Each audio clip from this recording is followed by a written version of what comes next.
আদর্শ হিন্দু হোটেল, লেখক শ্রী বিভূতিভূষণ বন্দ্যোপাধ্যায়। সামান্য একটু বেলা আছে, হাজারি সেটুকু সময়ের মধ্যে একবার নদীর ধারে ফাঁকা জায়গায় বেড়াইতে গেল। আর তাহার মনে আত্মপ্রত্যয় খুব বাড়িয়া গিয়াছে। দুইটি জিনিস আজ সে বুঝিয়াছে। প্রথম, ভালো রান্না তে ভুলিয়া যায় না, কলিকাতার বাবুরাও তাহার রান্না খাইয়া তারিফ করেন। দ্বিতীয়, পরের তাদের কাজ করিলে মানুষকে মায়া দয়া সব বিসর্জন দিতে হয়। আজ এমন চমৎকার রান্না মাংসটুকু সে কুসুমকে খাওয়াইতে পারিল না। খাওয়াইতে হইল তাহাদের দিয়া, যাহাদের সেই দুই চক্ষু পারিয়া দেখিতে পায় না।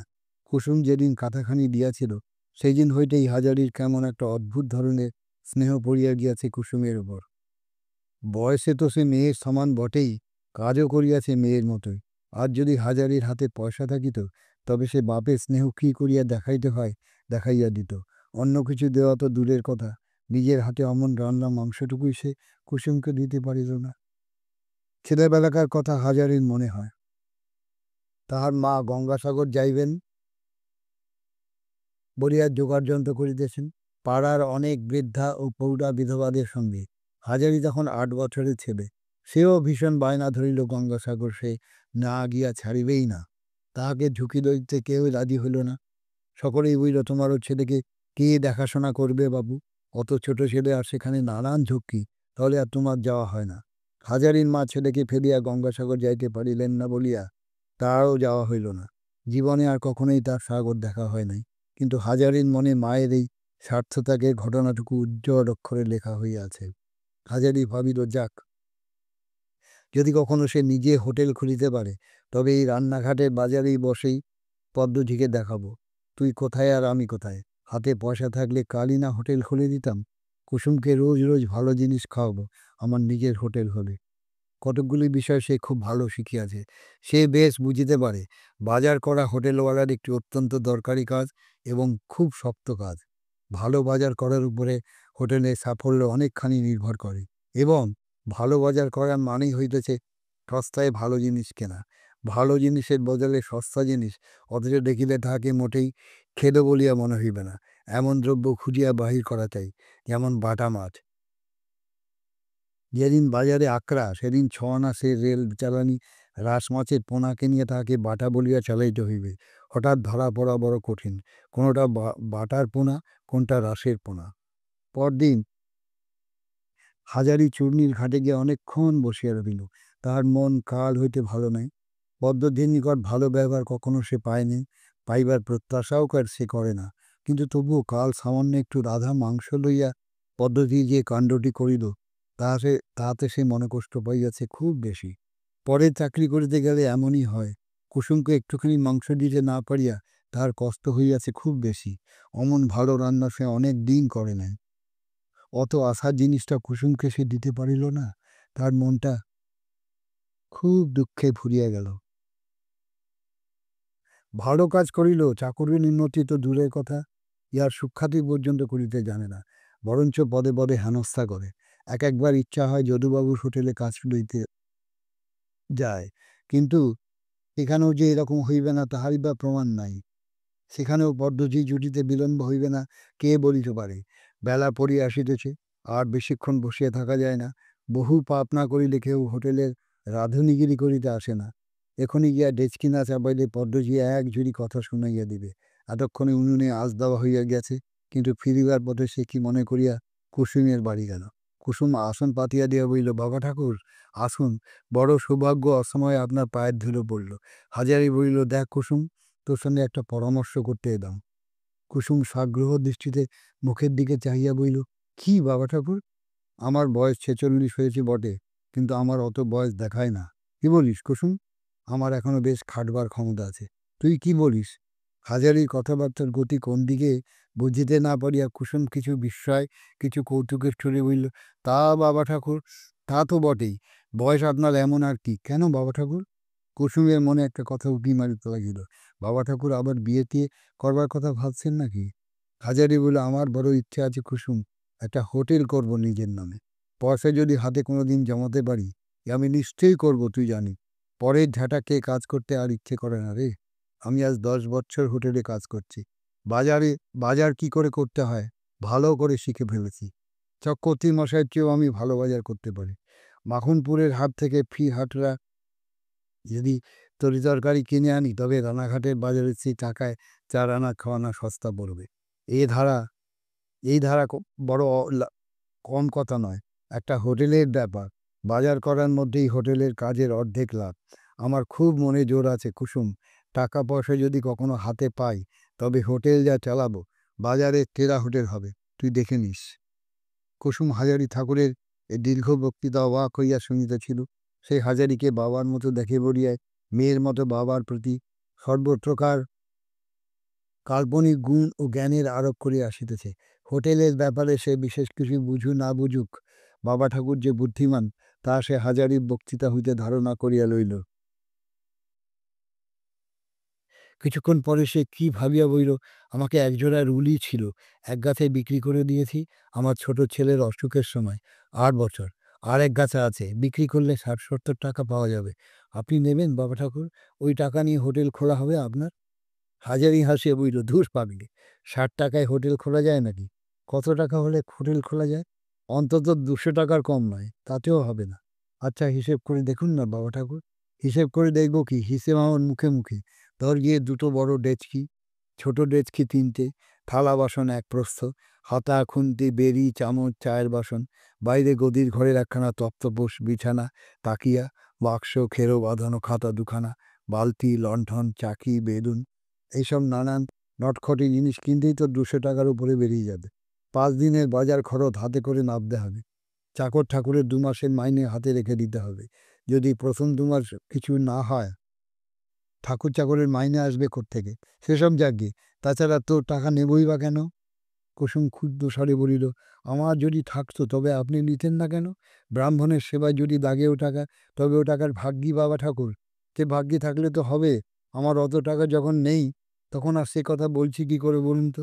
যা আছে ওতে যদি কখনো সখনো কোনো দরকার পড়ে আপনার মেয়েকে কিন্তু জানাবেন। হাজারি উঠিল, আর এখানে বসিয়া দেরি করিলে চলিবে না। বলিল, না রে কুসুম, ওতে আর কি হবে? আচ্ছা আমি এখন যাই। কুসুম বলিল, একটা কিছু মুখে না দিলে বেশ বাড়ি থেকে কি করে উঠবেন বাবা ঠাকুর? বসুন, আমি আসছি। কুসুম এত দ্রুত ঘর হইতে বাহির হইয়া গেল যে হাজারি কোনো প্রতিবাদ করিবার অবসরই পাইল না। একটু পরে কুসুম ঘরের মধ্যে একখানা আসন পাতিয়া দিল এবং মেঝের উপর জলের হাত বুলাইয়া লইয়া আবার বাহিরে গেল। কিছুক্ষণ পরে 1 বাটি দুধ ও একখানা রেখাবিতে পেঁপে কাটা, আমের টিকলি ও 2টি সন্দেশ আনিয়া আসনের সামনে মেঝের উপর রাখিয়া বলিল, একটু জল খান, বসুন এসে, আমি খাবার জল আনি। হাজারি আসনের উপর বসিল। কুসুম ঝকঝকে করিয়া মাজা একটা কাঁসার গেলাসে জল আনিয়া রেকাবির পাশে রাখিয়া সামনে দাঁড়াইয়া রহিল। খাইতে খাইতে হাজারির মনে পড়িয়া গেল সেদিনকার সেই মাংসের কথা। মেয়ের মতো স্নেহ যত্ন করে কুসুম, তাহারই জন্য তুলিয়া রাখা মাংস কিনা খাওয়াইতে হইল চক্রবর্তী মশাইয়ের গাঁজাখোর শালাকে। ওই পদ্মধির জন্য দাসত্বের এই তো সুখ। হাজারি বলিল, তুই আমার মেয়ের মতন কুসুম মা। কুসুম হাসিয়া বলিল, মেয়ের মতন কেন বাবা ঠাকুর? আমি তো আপনার মেয়েই। ঠিক, মেয়েই বটে। মেয়ে না হলে বাপের এত যত্ন কেউ করে? যত্ন আর কি করেছি বাবু? সে ভাগ্যি ভগবানকে আমায় দিয়েছেন। একে কি যত্ন করা বলে? খাটাখানা পেতে শুচ্ছেন বাবা ঠাকুর? তা শুচ্ছি বই কি রে, রোজ তোর কথা মনে হয় শোবার সময়। মনে ভাবি কুসুম এখানা দিয়েছি, ছেঁড়া মাদুরের কাঠি ফুটে ফুটে পিঠে দাগ হয়ে গিয়েছিল। পেতে শুয়ে আমি ডেটেছি। আহা কি যে বলেন না, সন্দেশ দুটোই খেয়ে ফেলুন, পায়ে পড়ি। ও ফেলতে পাবেন না কিন্তু কুসুম। তোর জন্য না রেখে খেতে পারি কিছু মা? ওটা তোর জন্য রেখে দিলাম। কুসুম লজ্জায় চুপ করিয়া দাঁড়াইয়া রহিল। আসন হইতে উঠিয়া হাজারি বলিল, পান আনি দাঁড়ান। না না, পান লাগবে না, আমি এখনই যাব। তারপর সামনে দরজা পর্যন্ত আগাইয়া দিতে আসিয়া বলিল, আমারও রুলি গাছা রইল যে তোলা বাবা ঠাকুর আপনার জন্য। যখন দরকার হবে মেয়ের কাছ থেকে চেয়ে নেবেন কিন্তু। সেদিন হোটেলে ফিরিয়া হাজারি দেখিল প্রায় 15 সের কি 8 মণ ময়দা চাকর আর পদ্মধি মিলিয়া মাখিতেছে। ব্যাপার কি, এত লুচির ময়দা কে খাইবে? পদ্মশ্রী কথার সঙ্গে বেশ খানিকটা ঝাঁজ মিশাইয়া বলিল, হাজারি ঠাকুর, তোমার যা যা রাঁধবার আগে সেটা নাও, তারপরে এই লুচিগুলো ভেজে ফেলতে হবে। আশ্চর্য পাড়ার মহাদেব ঘোষালের বাড়িতে খাবার যাবে, তারা অর্ডার দিয়ে গেছে 9:30টার মধ্যে চাই, বুঝলে? হাজারি ঠাকুর অবাক হইয়া বলিল, 9:30টার মধ্যে ওই আধমন ময়দা ভেজে পাঠিয়ে দেবো? আবার হোটেলে রান্নাও রাঁধবো? কি যে বলো পদ্মদিদি, তা কি করে হবে? রতন ঠাকুরকে বলো না লুচি ভেজে দিই, আমি হোটেলে রান্না রাঁধবো। পদ্মজিৎ চোখ রাঙাইয়া ছাড়া কথা বলে না। সে গরম হইয়া ঝংকার দিয়া বলিল, তোমার ইচ্ছে বা খুশিতে এখানকার কাজ চলবে না। কর্তামশাইয়ের হুকুম, আমায় যা বলে গেছেন তোমায় বলে দিলাম। তিনি বড় বাজারে বেরিয়ে গেলেন। আসতে রাত হবে, এখন তোমার মর্জি, করো কি না করো। অর্থাৎ না করিয়া কোনো উপায় নাই। কিন্তু ইহাদের এই অবিচারে হাজারির চোখে প্রায় জল আসিয়া পড়িল। নিছক অবিচার ছাড়া ইহা অন্য কিছু নয়। রতন ঠাকুরকে দিয়া ইহারা সাধারণ রান্না অনায়াসে করাইতে পারিত, কিন্তু পদ্মঝি তাহা হইলে খুশি হইবে না। সে যে কি বিষ চক্ষে পড়িয়া গিয়াছে তাহাকে, উহাকে জব্দ করিবার কোনো ফাঁকি পদ্ম ছাড়ে না। ভীষণ আগুনের তাতের মধ্যে বসিয়া রতন ঠাকুরের সঙ্গে দৈনিক রান্না কার্যতেই প্রায় 9টা বাজিয়া গেল। পদ্মজি তাহার পর ভীষণ তাগাদা লাগাইল লুচি ভাজাতে হাত দিবার জন্য। পদ্ম নিজে খাটিতে রাজি নয়। সে গেল খরিদ্দারদের ধাওয়া তদারক করিতে। আজ হাটবার, বহু ব্যাপারী খরিদ্দার। রতন ঠাকুর তাহাদের পরিবেশন করিতে লাগিল। হাজারি 1 ছিলিং তামাক খাইয়া লইয়াই আবার আগুনের তাতে বসিয়া গেল লুচি ভাজিতে। আধ ঘণ্টা পরে তখনও 5 সের ময়দাও ভাজা হয় নাই। পদ্মজি আসিয়া বলিল, ও ঠাকুর, লুচি হয়েছে? ওদের লোক তো নিতে এসেছে। হাজারি বলিল, না, এখনো হয়নি, একটু ঘুরে আসতে বলো। ঘুরে আসতে বললে চলবে কেন? 9:30-র মধ্যে ওদের খাবার তৈরি করে রাখতে বলে হবে বলে দিয়ে গেছে। তোমায় বলিনি সে কথা? বললে কি হবে পদ্মদিদি? মন্তরে কি ভাজা হবে আধমন আটা? 9টার সময় তো উনুনে ব্রহ্মাণ্ড লুচি ফেলেছি। জিজ্ঞেস করো মতিকে। সেসব আমি জানি নে। যদি ওরা অর্ডার ফেরত দেয়, বোঝাপড়া করো কর্তার সঙ্গে। তোমার মাইনে থেকে আধমন ময়দা আর 10 সের ঘির দাম 1 মাসে তো উঠবে না, 3 মাসে ওঠাতে হবে। হাজারি দেখিল কথা কাটাকাটি করিয়া লাভ নাই। সে নীরবে লুচি ভাজিয়া যাইতে লাগিল। হাজারি ফাঁকি দেওয়ার অভ্যাস করে নাই। কাজ করিতে বসিয়া শুধু ভাবে কাজ করিয়াই যাওয়াই তাহার নিয়ম, কেউ দেখুক বা না দেখুক। লুচি ঘিয়ে ডুবাইয়া তাড়াতাড়ি তুলিয়া ফেলিলে শীঘ্র শীঘ্র কাজ চুকিয়া যায় বটে, কিন্তু তাহাতে লুচি কাঁচা থাকিয়া যাইবে। এই জন্য সে ধীরে ধীরে সময় লইয়া লুচি তুলিতে লাগিল। পদ্মজি একবার বলিল, অত দেরি করে খোঁড়া নামাচ্ছে কেন? হাত চালাও না, অত লুচি ডুবিয়ে রাখলে কড়া হয়ে যাবে যে। হাজারি ভাবিল, একবার সে বলে যে রান্নার কাজ পদ্মজিয়ের কাছে তাকে শিখিতে হইবে না। লুচি ডুবাইলে কড়া হয় কি নরম হয় সে ভালোই জানে। কিন্তু তখনই সে বুঝিল পদ্মজি কেন এই কথা বলিতেছে। 10 সের ঘি হইতে জর্দিবাজি যাহা বাকি থাকিলে পদ্মঝির লাভ। সে বাড়ি লইয়া যাইবে লুকাইয়া। কর্তামশাই পদ্মঝিয়ের বেলায় অন্ধ, দেখিয়াও দেখেন না। হাজারি ভাবলে এইসব জুয়াচোরির জন্য হোটেলের দুর্নাম হয়। খদ্দেরে পয়সা দেবে, তারা কাঁচা লুচি খাবে কেন? 10 সের ঘিয়ের দাম তো তাদের কাছ থেকে আদায় করা হয়েইছে, তবে তা থেকে বাঁচানোই বা কেন? তাদের জিনিসটা যাতে ভালো হয় তাই তো দেখতে হবে। পদ্মঝি বাড়ি নিয়ে যাবে বলে তারা 10 সের ঘিয়ের ব্যবস্থা করেনি। পরক্ষণে তাহার নিজের স্বপ্নে সে বিভোর হইয়া গেল। এই রেলবাজারেই সে হোটেল খুলিবে, তাহার নিজের হোটেল। ফাঁকি যাহাকে বলে তাহার মধ্যে সে থাকিবে না। খদ্দের যে জিনিসের অর্ডার দিবে তার মধ্যে সে চুরি করিবে না। খদ্দের সন্তুষ্ট করিয়া হইলেই তবে ব্যবসা জমবে। নিজের হাতে রাঁধিবে, খাওয়াইয়া সকলকে সন্তুষ্ট করিবে। চুরি জুয়া চুরির মধ্যে সে নাই। লুচি ভাজা ঘিয়ের বুদবুদের মধ্যে হাজারি ঠাকুর যেন সেই ভবিষ্যৎ হোটেলের ছবি দেখিতে পাইতেছে। প্রত্যেক ঘিয়ের বুদবুদটিতে পদ্মঝি সেখানে নাই। বেশি চক্রবর্তী গাঁজাখোর মাতাল ছালাও নাই। বাহিরে গদির ঘরে দিব্যি ফর্সা বিছানা পাতা। খদ্দের যতক্ষণ ইচ্ছা বিশ্রাম করুক, তামাক খাইতে ইচ্ছা করে খাক। বাড়িতে বাড়তি পয়সা আর একটুও দিতে হইবে না।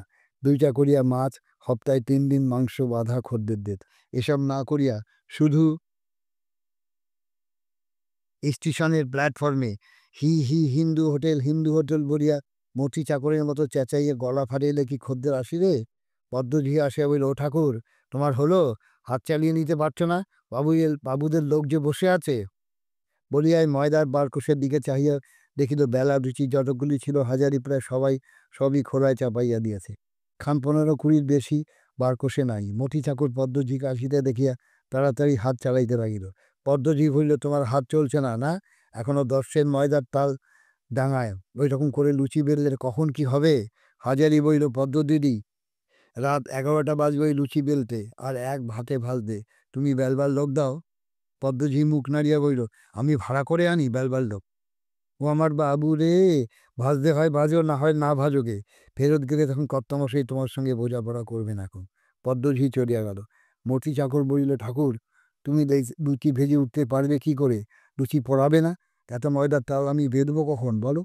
হঠাৎ হাজারির মনে হইল একজন মানুষ এখনই তাকে সাহায্য করিতে পারিত। সে হচ্ছে কুসুম। কিন্তু সেই গৃহস্থের মেয়ে, গৃহস্থ ঘরের বউ, তাহাকে তো এখানে আনা যায় না। যদিও ইহা ঠিক, খবর পাঠাইয়া তাহার বিপদ জানাইলে কুসুম এক্ষুনি ছুটিয়া আসিত। তারপর 1 ঘণ্টা হাজারির অন্য কিছু ভাবে নাই, কিছু দেখে নাই। দেখিয়াছে শুধু লুচির খরা, ফুটন্ত ঘি, ময়দার তাল, আর বাখারি সরু আগায় ভাজিয়া তোলা রাঙা রাঙা লুচির গোছা। তা হইতে গরম ঘি ঝরিয়া পড়িতেছে। ভীষণ আগুনের তাপ। মাজা পিঠ ভীষণ টনটন করিতেছে। ঘাম ঝরিয়া কাপড় ও গামছা ভিজিয়ে গিয়াছে। এক চিলুম তামাক খাইবারও অবকাশ নাই। শুধু কাঁচা লুচি কড়ায় ফেলা এবং ভাজিয়া তুলিয়া তুলিয়া ঘি ঝরাইয়া পাশের ধামাতে রাখা। রাত 10টা। মুর্শিদাবাদে গাড়ি আসিবার সময় হইল। মতি চাকর বইল, আমি একবার স্টেশনে যাই ঠাকুরমশাই, ট্রেনের টাইম হয়েছে। খদ্দের না আনলে কাল কর্তামশাইয়ের কাছে মার খেতে হবে। একটা বিড়ি খেয়ে যাই। ঠিক কথা। সে খানিকক্ষণ প্ল্যাটফর্মে পায়চারি করিতে করিতে হি হি হি হিন্দু হোটেল হোটেল বলিয়া চেঁচাইবে। মুর্শিদাবাদের ট্রেন আসিতে আর মিনিট 15 বাকি। হাজেরে বইল, একা আমি বেলবো আর ভাজবো? তুই কি খেপলি মতি? দেখলি তো এদের কাণ্ড। রতন ঠাকুর সরে পড়েছে, পদ্মদিদিও বোধহয় করে পড়েছে। আমি একা এখানে কি করব বলতো? মতি বইল, তোমাকে পদ্মদিদি দু চক্ষে দেখতে পারে না। কারোর কাছে বলো না ঠাকুর, এসব তারই কারসাজি। তোমাকে জব্দ করার মতলবে এ কাজ করেছে। আমি যাই, নইলে আবার চাকরি থাকবে না।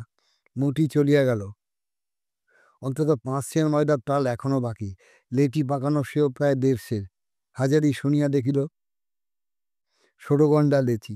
অসম্ভব! একজন মানুষের দ্বারা কি করিয়া রাত 12টার কমে বেলা এবং ভাজা 2 কাজই হইতে পারে? মতি চলিয়া যাইবার সময় যে বিড়িটা দিয়া গিয়াছিল সেটি তখনও ফুরায় নাই। এমন সময় পদ্ম উঁকি মারিয়া বইল, কেবল বিড়ি খাওয়া আর কেবল বিড়ি খাওয়া। ওদিকে বাবুর বাড়ি থেকে লোক দুবার ফিরে গেল। তক্ষুনি তো বলেছি হাজারি ঠাকুরকে দিয়ে কাজ হবে না। বলি, বিড়িটা ফেলে হাতে কাজে হাত দাও না, রাত কি আর আছে?